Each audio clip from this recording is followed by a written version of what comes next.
The senator from Vermont. Thank you. Mr. President, as you know, in 1791, our nation's founders had the boldness to ratify the First Amendment to the Constitution. At the time, it was an extremely radical concept, protecting our fundamental individual freedoms to religion, to speech, to assembly, to the right to petition the government, and to have a free press that would operate without fear or government censorship. The First Amendment deeply reflects our new nation's view that we can have a society where individuals can freely voice their views, participate in civic life, and hold our political leaders accountable. And these 5 guaranteed liberties are part of what makes us a free and democratic society. Mr. President, I believe that all of the members of the U.S. Senate share their commitment to the First Amendment, but there's extreme divisions among us about what that means. Let me explain where I do believe right now there is a significant assault on the First Amendment. President Trump has sought to silence or to punish journalists who report negatively on him. This is not about a president, because Democratic and Republican presidents have been critical of journalists, but he's taking it to an entirely unprecedented level, banning the Associated Press from parts of the White House press pool because they don't use his own personal preferred name for the Gulf of Mexico. He's controlling the viewpoint of the Associated Press, and they're not relenting. He's called the department, in his speeches at the Department of Justice, President Trump said that the press that reports on him negatively should be, and this was his word, illegal. At the FCC, the chairman has opened investigations into press organizations that it doesn't like, PBS and NPR. That's not an investigation that was opened on the basis of a determination by the full commission. In fact, 2 members have been fired, but on the political preferences of the Trump administration. And of course, we've had lawsuits against the press when the president did not like a report of a poll that was printed in a newspaper in Iowa. I'm very concerned about attacks on the freedom of speech. We've had executive orders that target law firms because the president did not like some members of that law firm and who they represented. And the president has issued executive orders punishing firms that represent his political opponents and who are, in his opinion, were involved in litigation against him when he was a private citizen. This is not an investigation based upon, this is not actually an assault based upon an investigation. It's an attack that's based upon the personal annoyance of the president himself. We're seeing in the Trump administration arresting students who are in the country legally.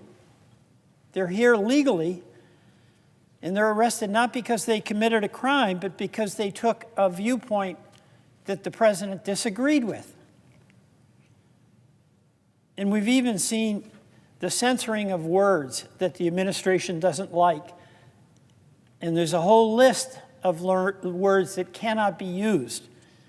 And of course, one of the incredibly petty examples that shows how extreme this is and how wanton it is was removing references to the Enola Gay from the Department of Defense websites because it included the word gay. You know, this is a very important inflection point in our democracy. The First Amendment is being challenged by the executive, who's unraveling the protections that have been absolute through thick and thin. We all in this chamber have to stand up for the First Amendment, and we can have disagreements on the speech that we agree with and we disagree with vehemently. But our obligation as a separate branch of government, as members of the U.S. Senate, is to defend the rights of people to have free speech, whether they agree with our political position or they don't. So all of us, Mr. President, must defend to our core the constitutional rights so essential to the well-being of our democracy: the freedom of speech, freedom of religion, freedom of assembly, freedom to petition government, and of course, the freedom of the press. Mr. President, I yield back.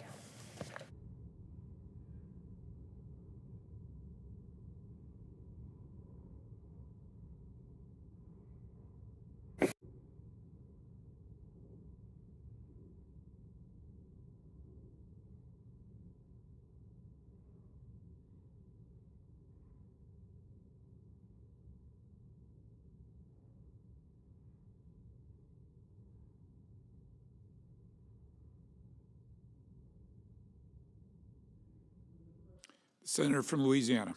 Thank you, Mr. President. Mr. President, I want to talk a few minutes tonight about a couple of topics, only one if I run short of time, because I don't want to delay our vote. The first topic I'd like to talk about, I know it's very sensitive, is trade and tariffs. They have both been much in the news lately. There are really only two reasons why a country would impose a tariff. And every country in the world, to my knowledge, does have tariffs. But there are only two reasons for a country to impose a tariff. First, for national security. I think it's virtually unchallenged that China, if it could, would destroy the United States of America. Not the people of China, but the government of China. I regret to say that, and I hope someday we'll live in a world where that isn't the case, but I think it's undoubtedly and unconditionally the truth. So if China is determined to, let me try to use a more neutral word, to undermine the United States of America, I could see where we would want to limit some of our goods, such as, let's say, semiconductor design equipment. We would limit the sale of some of our precious technology to China. That's what I mean by national security. But the other reason, and the reason that most countries use a tariff, is to protect the domestic industry. Let me give you an example. These are not two countries, but they're two states, and this would be unconstitutional, but I think it'll serve my purpose.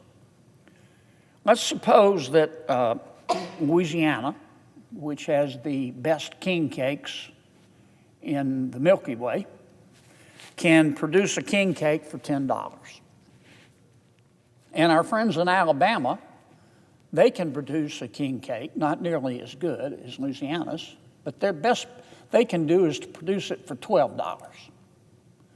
Well, I would not agree, but I could understand why the elected officials in Alabama will say, well, Louisiana's king cake's $10, our king cake is $12. We want to produce our king cake bakers here in Alabama, so we're going to impose a tariff.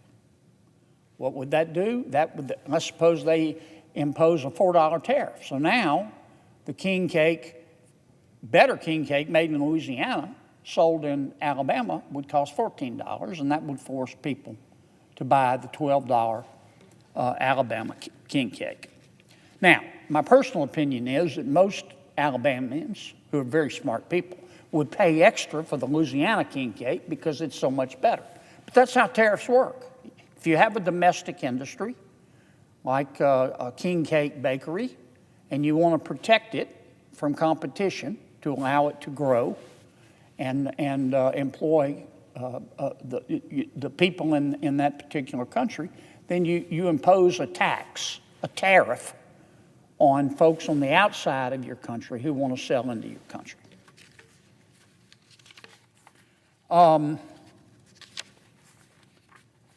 I want to say this unequivocally. Canada is one of my favorite countries in the world. And the American people and the people of Canada are friends. And I would like our economies to be friends. And I mean that. But lately we've been having a gentle disagreement, some would say not so gentle, in terms of tariffs and trade and our economy. Canada and the United States of America do a lot of business with each other. In 2024, the United States sold to the people of Canada about $350 billion in goods. It's a lot of goods, $350 billion. Canada sold Canadian goods to the United States in the amount of $412 billion. So there's what we call a trade deficit of $63 billion. And then you drill a little deeper and you realize that the U.S. economy is 10 times bigger than the Canadian economy. And the population of the United States of America is 8 times bigger than the population of Canada. Canada has 41 million people. America has 340 million. So you step back for a second and you go, huh. Now, the United States is 8 times bigger, and our economy is 10 times larger than Canada's. But yet Canada is selling more of its goods into the United States than the United States is selling into Canada. Any fair-minded person would have to conclude, Mr. President, that it's because of tariffs. It's because the Canadian tariffs on American goods are higher than the American tariffs on Canadian goods. And that's what the dispute is all about.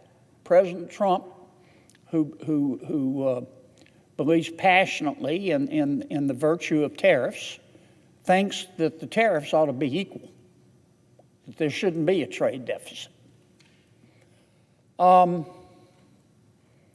trade is very complicated, and I don't think that all trade deficits are bad. I'm also not saying that all trade deficits are good. Trade in the complex global economy today is very complex. But I see the president's point. I'm not suggesting that I agree with the president on everything about tariffs, but when you've got your neighboring country and good friend is 8 times smaller than you are, and in terms of population, it's 10 times smaller than you are, and your neighbor is selling $63 billion more in goods to you than you're selling to them, that seems kind of unfair. And the president, as we all know, has made that point very vociferously. In response, the Canadian government, the new Prime Minister Carney, he's pretty much bowed up.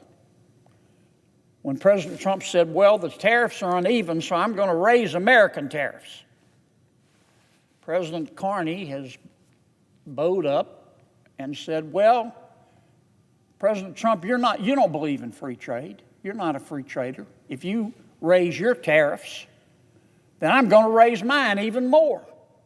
And that's how you get into a trade war. And I don't want a trade war. And I don't think Prime Minister Carney wants a trade war. And I don't think President Trump wants a trade war. But I think Prime Minister Carney is wrong when he says that President Trump is not a free trader. President Trump is a free trader, but like most of us, he also believes in fair trading as well. So here's my respectful, gentle challenge to Prime Minister Carney tonight. Prime Minister Carney, you have criticized President Trump, and I see your point of view. You said because he's raising tariffs on Canada, that President Trump doesn't believe in free trade. You have said that he believes in tariffs. And you have said Mr. Carney, you're going to change your tariffs. I hope Prime Minister Carney does change his tariffs. But I hope he does so in a way that we have a race to the top and not to the bottom. Rather than the Prime Minister of Canada raising tariffs on the United States of America after the United States of America raises tariffs on Canada, which will cause us friends to have a trade war, I would respectfully suggest to the Prime Minister of Carney of Canada that he should reduce tariffs to zero. He should reduce all Canadian tariffs on United States goods to zero. And then turn to President Trump and say, I'm asking you to remove all tariffs on Canada as well. Now, if Prime Minister Carney believes in free trade, and I take him at his word that he does, and if President Trump believes in free trade, but fair trade, and I take him at his word that he does, then let's both go to zero. How much freer can trade be? How much fairer can trade be? Let's avoid a trade war. Let's let those good Canadian companies compete with good American companies in selling goods into the United States. And let's let those good American companies compete with those good Canadian companies in terms of selling goods into Canada. And may the best, cheapest product win. That's my respectful challenge to Prime Minister Carney tonight. If you think President Trump's being unfair and is not a free trader, then reduce your tariffs to zero and ask President Trump to reduce our tariffs to zero on Canada. And let's go back to being friends again. I want to talk briefly on another topic. Martin King famously said that the arc of the moral universe is long, but it bends toward justice. Smart man, he was right. And if you believe in the fundamental goodness of humans, I'm not saying there's not some evil in all of us, but the fundamental goodness of humans, and you know he was right. The arc of the moral universe is long, but it bends toward justice. This month, we finally got justice with respect to one of the individuals and one of the companies that, in my opinion, helped cause the coronavirus.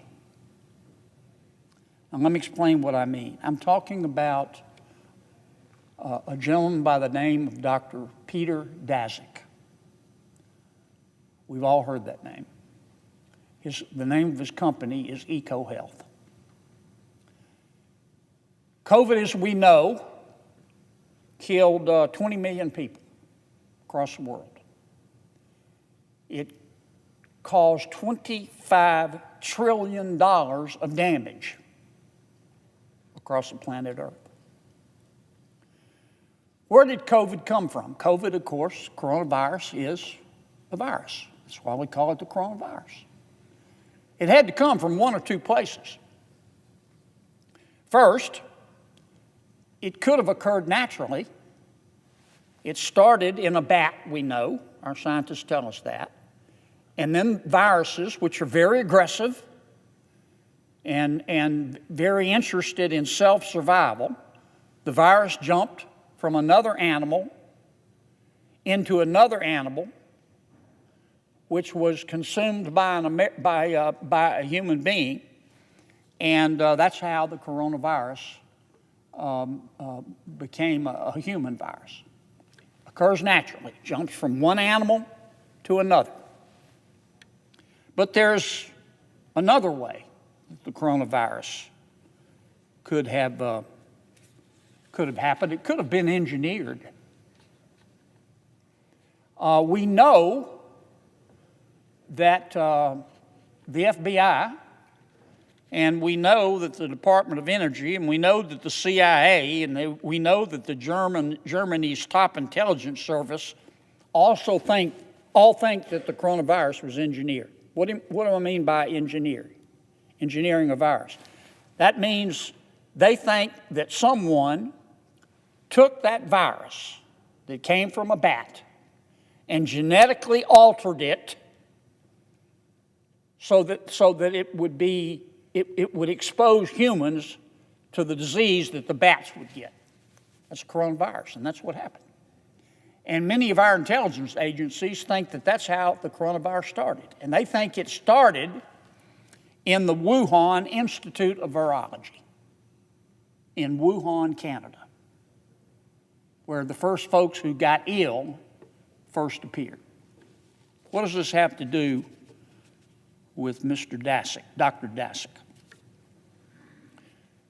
The Wuhan Institute of Virology, the Chinese company, or the Chinese lab that was conducting this research on engineering the virus, was funded in part with American taxpayer dollars. It was funded in part by Dr. Peter Daszak and his company, EcoHealth. Dr. Daszak was good friends and professional colleagues with Dr. Tony Fauci and with Dr. Francis Collins. Dr. Collins ran the National Institutes of Health. Under him was Dr. Anthony Fauci, which ran the NIAID, dealing with infectious diseases. Dr. Collins and Dr. Fauci gave Dr. Peter Daszak, who ran EcoHealth and is a British zoologist, millions of dollars in grants, taxpayer money. And Dr. Daszak took some of that money and he gave it to the Wuhan lab. And when he gave it to the Wuhan lab, the instructions to the Wuhan lab were to use the money to, quote, understand the risk of bat coronavirus emergence. What does that mean? The purpose of this project at the Wuhan lab, funded in part by American taxpayer dollars, was to take the bat virus, the virus in the bat, modify it, and make it 10,000 times more infectious for lab mice.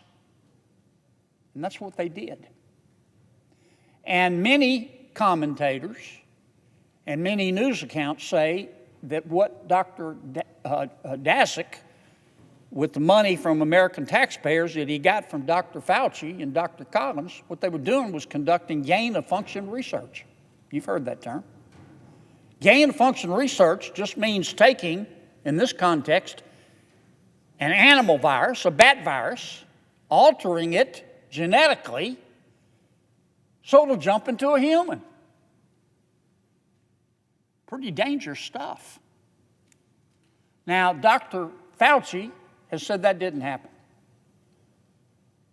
Dr. Collins says that didn't happen, and Dr. Daszak says that didn't happen. But everybody else says it did. The FBI says it did. The CIA says it did. The top spy agency in Germany says it did. The Department of Energy says it did. So what happened? What happened? Well, we do know that the first two people that we know of in the world who got the coronavirus, the first two humans, were not people in the city of Wuhan. They were workers in the Wuhan lab. Remember, the coronavirus supposedly hit, January, February? These two people working in the lab got it in November. We also know that when the virus became really contagious, other than these two people who were working in the Wuhan lab, it became contagious in Wuhan, China, a few miles away from the Wuhan lab. Pretty curious. We also know that when word first broke of the coronavirus, Dr. Fauci learned about it. You know who one of the first person he called was? Dr. Peter Daszak, and said, what's going on? We also know that Dr. Daszak was trying to convince the American people and the people of the world that the virus started naturally, that it didn't start from his gain-of-function research. We know that he rounded up a bunch of epidemiologists to write a fake article and start publishing it and others in a lot of scientific, professional scientific magazines to try to convince the world that the bat virus jumped to human beings naturally. We know that. That's all come out. We also know that after the coronavirus happened, that Dr. Fauci and Dr. Collins, instead of taking money away from Dr. Daszak, gave him extra money. We're not sure why, but he did. Now, as a result of this, and let me say, you say, how did it escape the Wuhan lab? I just want to make this point.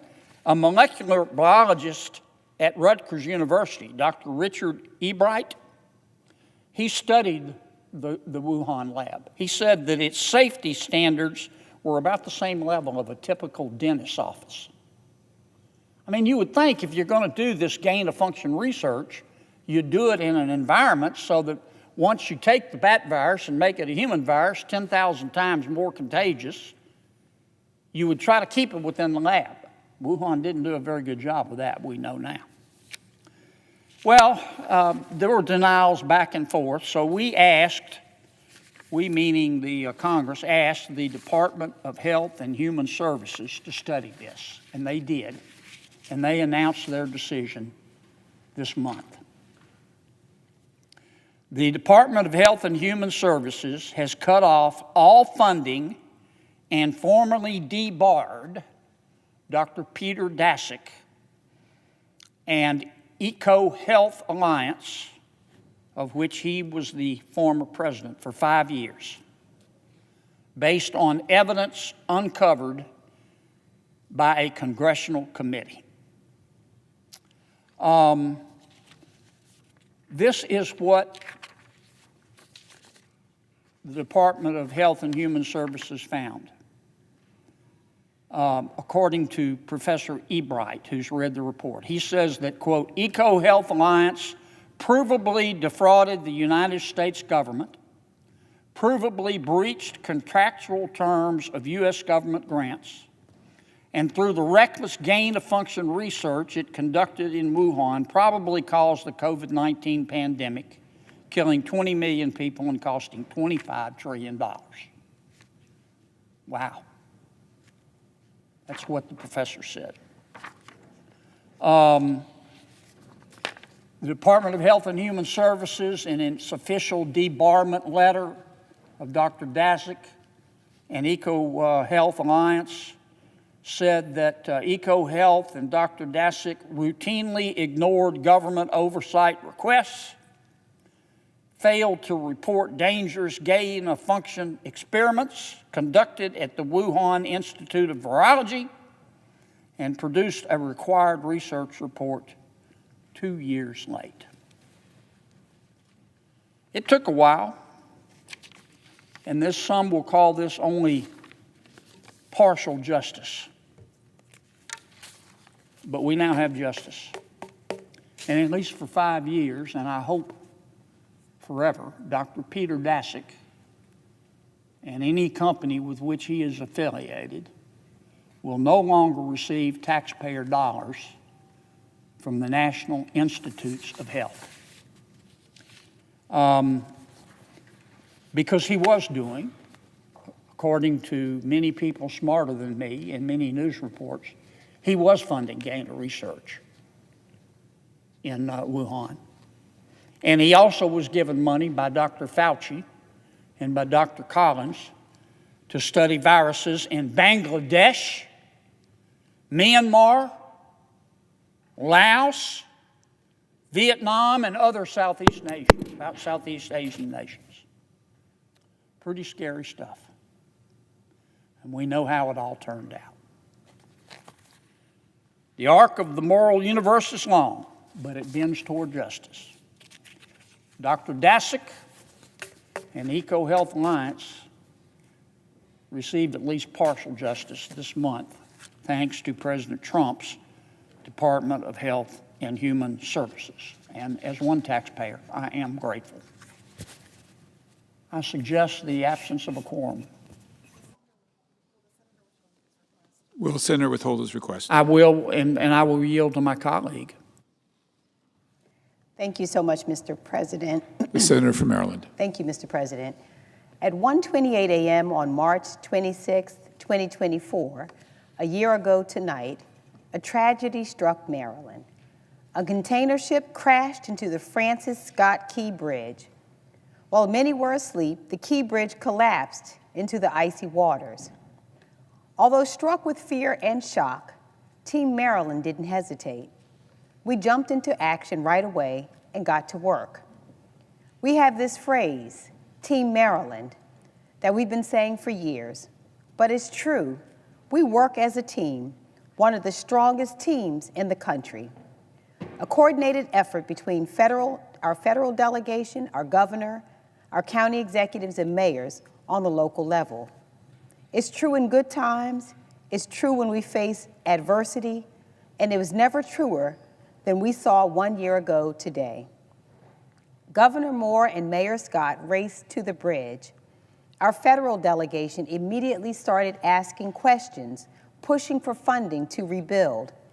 And county executives across the state, like me at the time, sent our resources and our first responders to help with rescue efforts.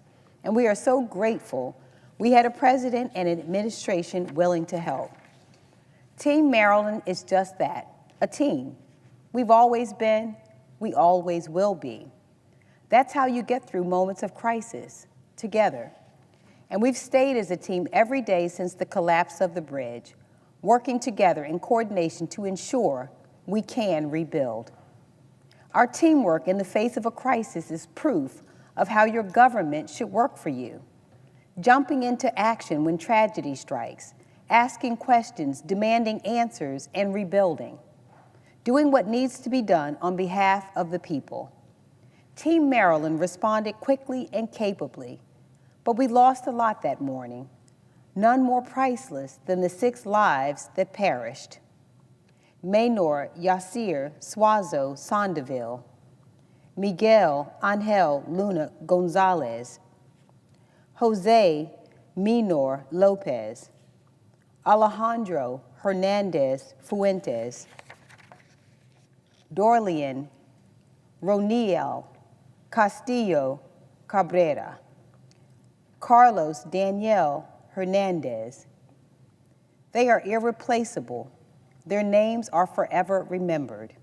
6 hardworking men devoted to their community, beloved by their families, and forever Marylanders in our hearts. Maynor was a father of a 5-year-old daughter and an 18-year-old son. He moved from Honduras to America in search of a better life for his family, a life that included working through the nights to repair our infrastructure, all in the name of building a better life for his wife and 2 children. Maynor had dreams of one day owning a small business. He would say you had to triple your efforts to get ahead. He said it didn't matter what time or where the job was. You had to be where the work was. Maynor's outlook reminds me of my own father, who worked as a newspaper delivery man and a car salesman. I once went to work with my dad on a very early morning delivering newspapers, and he said to me, "You know, I hop up and down on this dirty truck every morning so you don't have to." Just like my own father, Maynor worked day in and day out, hard and long hours, to build a better life for his family. Miguel was a Marylander for more than 19 years. He made such an impact on his state and community. A husband to Maria and father of 3, Miguel was known for his kind and hardworking spirit. Miguel and Maria had a food truck in Glen Burnie. Just days before Miguel's tragic death, he brought his wife Maria to a storefront they soon planned to rent to continue to build their business. His co-workers remember him fondly, as always wanting to share his food with them. Jose moved to the United States from Guatemala over 2 decades ago. His life surrounded his family, his wife Isabel, and his children. Alejandro was a man of faith, just like me and so many others in this chamber. He was active in his church and devoted to his loving family. A father of 4, Alejandro was a big personality. Some even described him as a fireball. Dorlian moved from Guatemala to the United States to pursue his dreams and to help his mother. He was only 26 years old. Carlos came from Mexico seeking a better life and willing to work hard for it. He was only 24 years old, taken from us far too soon. 6 individual lives connected to their co-workers through service, connected to their families through love, connected to our community through their work to make our infrastructure stronger. 1 year later, we remember their loss. They are greatly missed. 1 year later, their families and communities are still grieving. May we continue to pray for their strength and peace. We also remember the 2 men, including Julio Andrian Cervantes Suarez, who miraculously survived the devastating collapse. As Julio was falling into the Patapsco River, he prayed to God, giving thanks, asking for protection over his wife and family, and asking for forgiveness. Determined to survive, he was able to hang onto a piece of the bridge to stay afloat. He immediately started calling for his co-workers, including his brother-in-law and his 18-year-old nephew, who unfortunately lost their lives. Thanks to a light on his work helmet he was still wearing in the water, search boats were able to rescue him. And today he continues to keep the memories of his co-workers and friends alive. These men were essential workers, working the dangerous jobs that build and strengthen our state's infrastructure. It's in their loving memory that we dedicate our own efforts to rebuilding the Key Bridge. When the bridge collapsed on that early morning, people across the globe immediately predicted our economy would crash. One of the world's biggest ports was instantly shut out to traffic, and we would be challenged to recover. But Team Maryland proved them wrong. We were quickly and efficiently able to perform a controlled demolition in May. By June, we reopened the Fort McHenry Federal Channel in the Port of Baltimore, and last month, we revealed the design for the new Key Bridge, the state's first cable-stayed bridge, which will stand 40 feet taller than the original bridge and is set to open as soon as fall 2028. Some may doubt our ability to rebuild. Team Maryland will prove them wrong again. Now, we still have a lot of work to do to get to fall 2028, but we're in this together on every level. Here in the Senate, I will use my position as ranking member of the Environment and Public Works, Transportation and Infrastructure Subcommittee to ensure that the funding is implemented as intended. Thanks to the leadership of Senator Cardin, Senator Van Hollen, and our entire Maryland delegation, The Baltimore Bridge Relief Act was included in last year's continuing resolution and ensured Congress is now committed to covering the full cost of replacing the bridge. The Baltimore Bridge Relief Act promises that federal taxpayers will be reimbursed through proceeds from insurance payments and litigation taken on by the Department of Justice, the Maryland Attorney General, and others.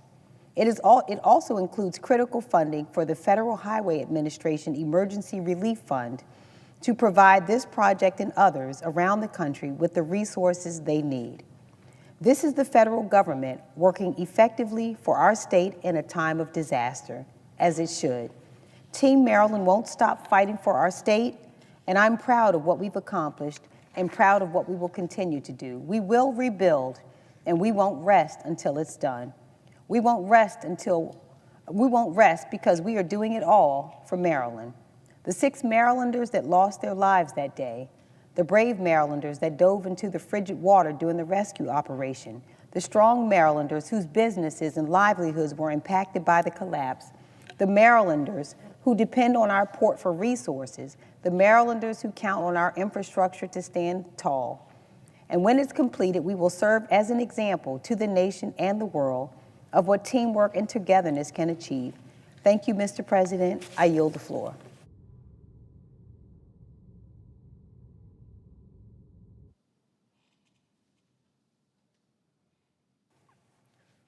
Mr. President. The senator from Maryland. Mr. President, I rise to join my Senate colleague, Senator Alsor-Brooks, to talk about the one-year anniversary of the collapse of the Key Bridge in Baltimore. We speak today on the floor on the eve of that solemn anniversary, and we remember those who died that day. We probably all remember, at least all of us in Maryland, where we were when we learned that the Key Bridge had collapsed. It was a local, national, and in fact, international tragedy. It echoed around the world, and its impact was felt far from Maryland's shores. First and foremost, it was a human tragedy for the 6 Baltimore construction workers who were working the overnight shift that day. As my Senate colleague, Senator Alsor-Brooks, has said, each of them had loved ones who depended on them. 4 of them were fathers. And I, too, would like to read their names into the record on the solemn anniversary eve of their passing away. Alejandro Hernandez Fuentes, who was 35 years old. Dorlian Roniel Castillo Cabrera, 26 years old. Minor Yasir Sawazo Sandoval, 38 years old. Carlos Daniel Hernandez Estrella, 24 years old. Miguel Angel Luna Gonzalez, 49 years old. And Jose Minor Lopez, 37 years old. Mr. President, these 6 men came to Maryland in search of better lives, and they made our state and indeed our country a better place. Their tragic deaths came as they quietly worked on the overnight shift to maintain the bridge that millions of people depended on. We know that 1 year does not take away any of the pain or grief of their families or their loved ones. We know that this anniversary can be an especially difficult time, bringing up the most painful memories. And today, we grieve with them. Mr. President, the Key Bridge collapse also disrupted the lives and the livelihoods of countless Marylanders. For 47 years, the Key Bridge was an indelible part of the Baltimore City skyline and a vital part of our lives. More than 34,000 travelers crossed that bridge each day.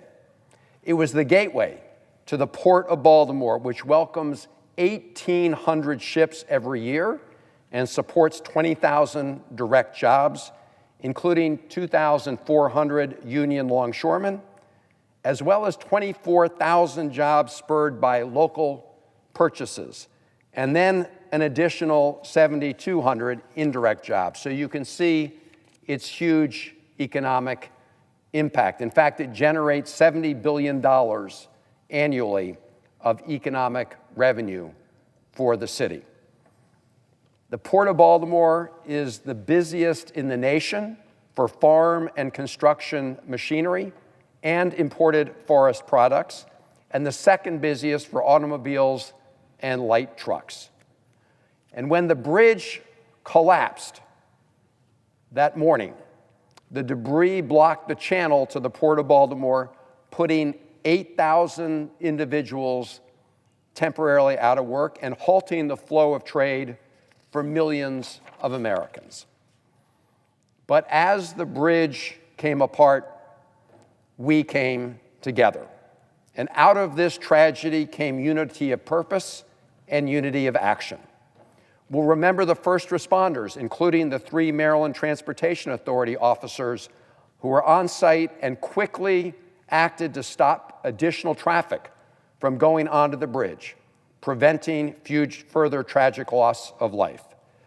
Sergeant Paul Pastorak, Corporal Jeremy Herbert, and Officer Gary Kurtz.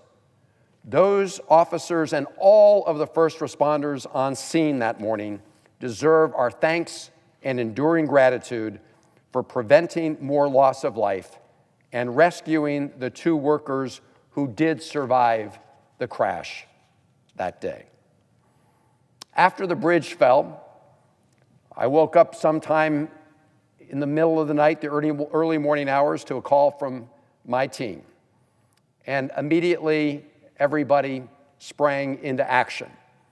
First of all, President Biden and Secretary Buttigieg quickly reached out to the Maryland congressional delegation. At that time, Senator Cardin, but also Congressman Mfume, and at the state level, to Governor Moore and Mayor Scott and our state and local partners, all of whom quickly rallied to the site of the bridge collapse to both get briefed on what happened and to plot the early stages of the way forward. Federal, state, and local agencies established what was called the Unified Command, led by the United States Coast Guard, to manage the scene and begin the recovery effort. The Maryland State Police worked to recover the bodies of the 6 workers from the depths below the river. We were grateful for their quick and their careful work. Mr. President, today is Maryland Day, and I want to commend our first responders for embodying the very best of our state. Following the recovery efforts, the U.S. Army Corps of Engineers led the charge at the Unified Command to clear the debris from that channel. They deployed precision explosives to remove a large section of the bridge from the top of the Dolly. The Dolly was the ship that crashed into the bridge. And they coordinated the response across agencies. On May 20th, last year, the ship was finally floated away from the site. And on June 12th, just 78 days after the bridge collapse, the Port of Baltimore was fully reopened, a testament to the unified efforts of federal, state, and local partners. Mr. President, I'd like to thank Colonel Este Pinchason, who was the Army Corps of Engineer person in command of the effort to clear the debris from under the bridge, for her leadership as commander of the Baltimore District at the time. As the Colonel noted, when we all spoke about reopening the Port of Baltimore, quote, "It is not a hope, it is a plan," unquote. And as the Army Corps and others cleared the channel, Federal Team Maryland worked to secure the resources that Baltimore City and our state would need to rebuild the bridge. Senator Cardin, Congressman Mfume, and I worked to coordinate the federal response, and we quickly secured the Biden administration's approval of Baltimore's eligibility to receive emergency highway funding to aid in the recovery effort. That was a critical first step. We then introduced the bipartisan Baltimore Bridge Relief Act, legislation to ensure 100% federal funding for the bridge replacement with bipartisan support in the entire Maryland delegation. We also ensured that any government litigation regarding the bridge, that the proceeds from that, as well as insurance proceeds stemming from the collapse, would go directly to the costs of replacing the bridge. Mr. President, this bridge merited the 100% federal match because of the scale of the disaster and the precedent that we have applied to similar disasters of that scale. It was not simply a Baltimore City tragedy. It did have economic consequences across our region and indeed rippled across the nation. But securing those funds required a months-long effort and an all-hands-on-deck mission. And we worked with colleagues on both sides of the aisle, and that bill finally passed in December of last year. And included in that legislation was an increase in funding for the National Emergency Relief Fund. Mr. President, I want to thank a number of our colleagues who worked with us hand in hand to secure those funds at this moment of tragedy for Baltimore and the country. I want to thank Senators Capito and former Senator Carper of the Environment and Public Works Committee. And I want to thank Senators Collins and Murray of the Appropriations Committee, as well as their staffs and our other colleagues. I appreciate all of those who came to visit the site of the bridge collapse and learn of our needs and what would be required to rebuild. At the end of the day, passing this bill was not just about the funding. It was about keeping the promise that our government made to Baltimore and upholding a deeper national tradition that lies at the foundation of our union. That when one huge disaster strikes any one state, the rest of us assist and come to their help. No one has to go it alone. I also want to thank my former partner in the United States Senate, Ben Cardin, for all his work in this endeavor, and our governor, who worked so hard here on Capitol Hill to help make the case. And I also want to thank my new partner in the Senate, Senator Alsor-Brooks, as she takes up the baton and makes sure that we move full speed ahead. Because of the federal funds, we've gotten the necessary permits to proceed. And we must continue the work to rebuild, not just the bridge itself, but to rebuild all that was lost that day. And the way we did it was by being united. And that is the message that I just want to close on, which is out of this terrible tragedy that happened in Baltimore City, first of all, people came together to comfort the families who lost loved ones. People came to support our first responders. People worked together to clear the channel of debris so the Port of Baltimore could reopen. And colleagues here in the United States Senate and those in the House of Representatives rallied to help Maryland in its time of need. So I thank my colleagues for their efforts, and I thank everybody across America who helped Baltimore City and the state of Maryland at that moment of tragedy. As I say, out of that horrible moment came a ray of hope and unity that has helped us get to this point. Thank you, Madam President, and I yield the floor.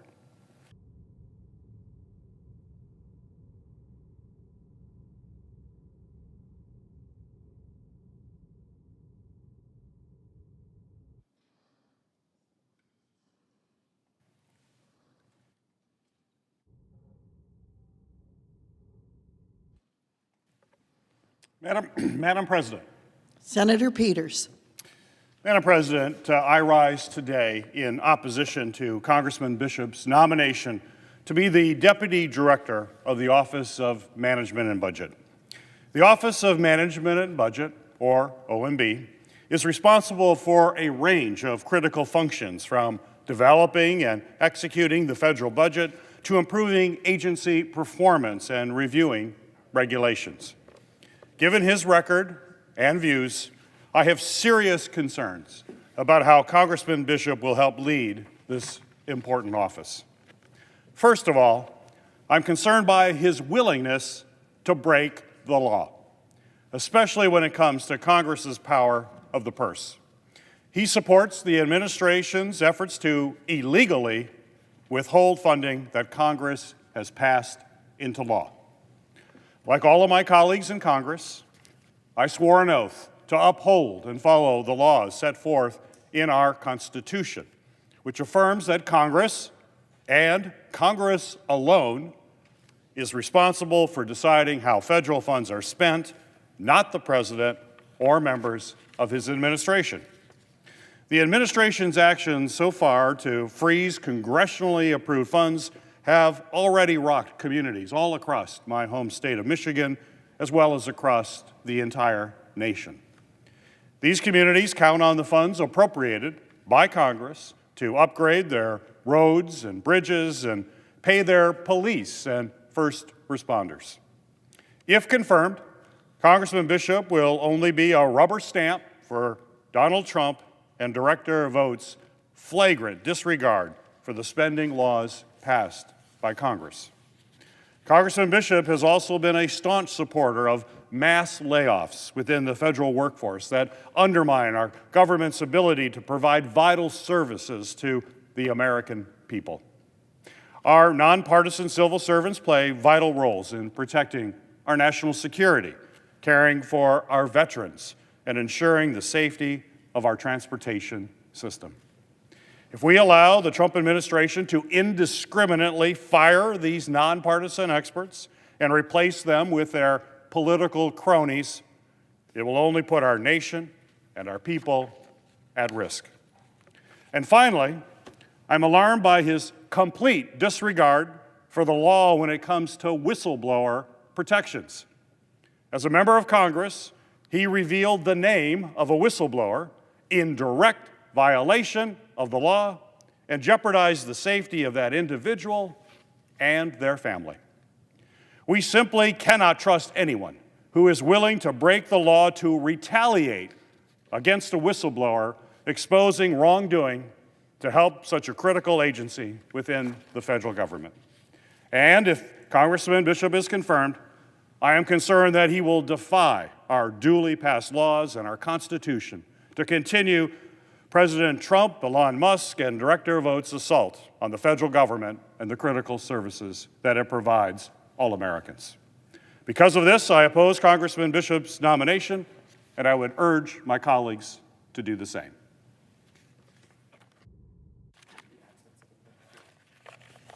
Madam President, I note the absence of a quorum. The clerk will call the roll. Ms. Alsobrooks.